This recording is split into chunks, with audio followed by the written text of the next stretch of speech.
ಬನಸಿರಿಗೆ ಒಲಿದು ಸೌಂದರ್ಯ ಸರಸ್ವತಿ ಧರೆಗಿಳಿದು ಆಹಾ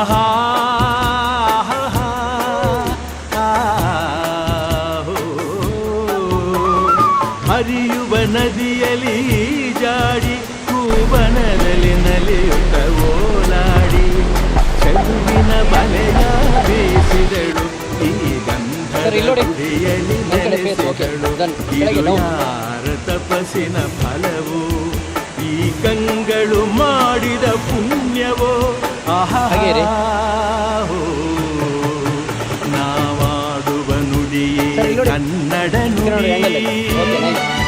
ನಾವಿರುವ ತಾಣವೇ ಗಂಧದ ಗುಡಿ ಅಂದದ ಗುಡಿ ಗಂಧದ ಗುಡಿ ಚಂದದ ಗುಡಿ ಶ್ರೀಗಂಧದ ಗುಡಿ ಆಹಾ ಆಹಾ